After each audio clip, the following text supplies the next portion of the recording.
Kunya ipakita na ko ninyo. But anyway, so I decided to use this Borden Connect because it's really more expensive. It's such a shame that the product is coming from British Columbia, but it's way cheaper to have it sent over to the US. So I just kind of realized that, you know what, it's probably better for me to just pick it up from the, I don't know what you call it, it's just kind of like a service that will receive a package on your behalf.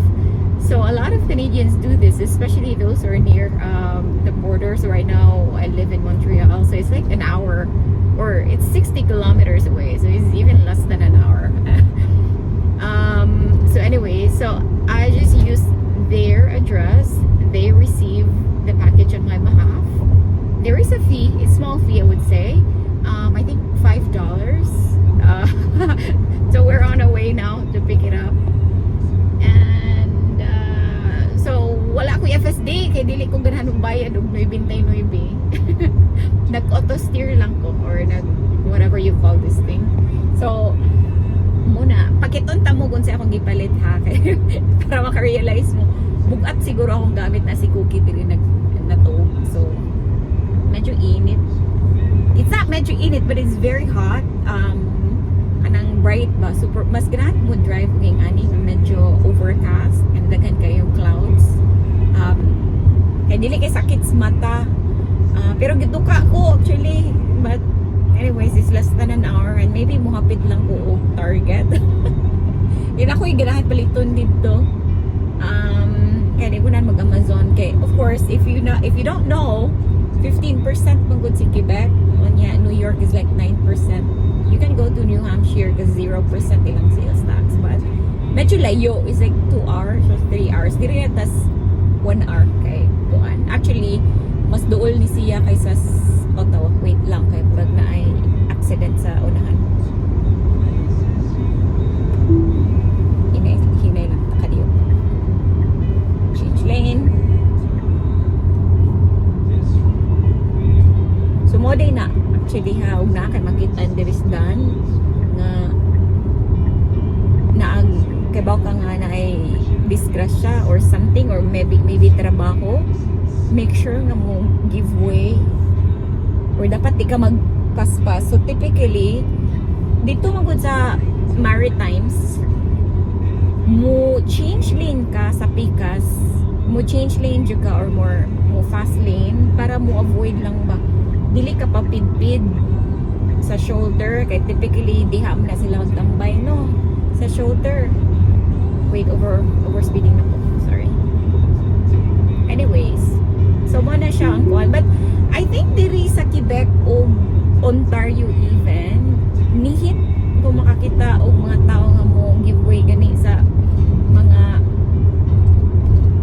kato mga disgrasya or something, police or something.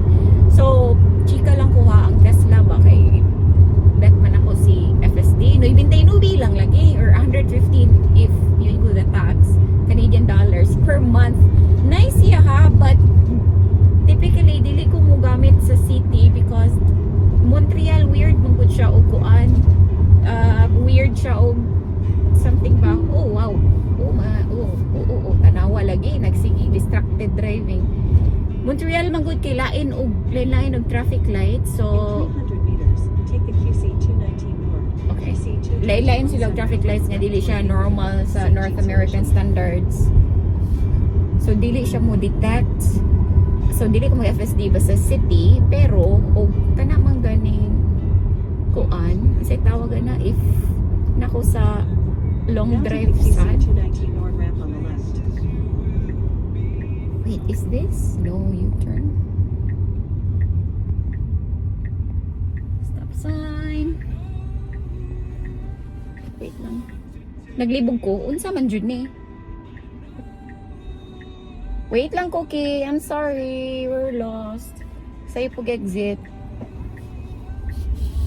Wabitaw do exit. Oh no, U-turn. So, Kiver.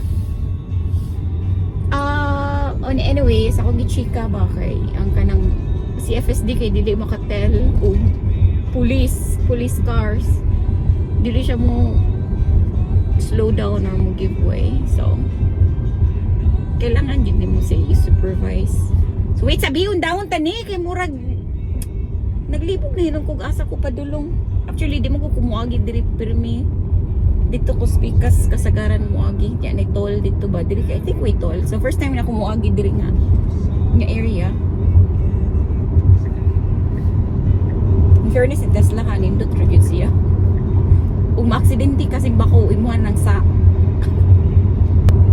Okay, anyways, balik na.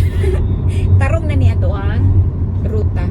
So nabalik na ko sa highway 22 kilometers more.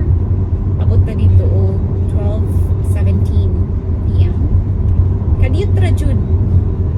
Niya akong i-assemble na ako dito dayon niya happy to target like I said.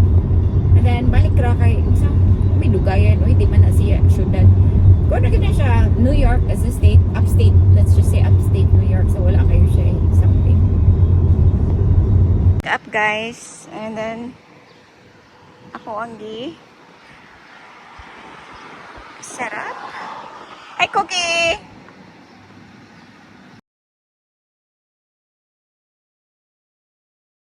Oh my goodness, kaluoy.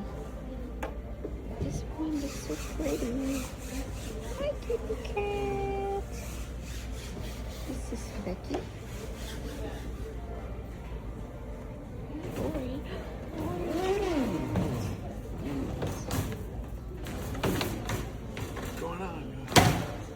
Okay, where are you? We're at PetSmart. Ooh, Cookie's happy face.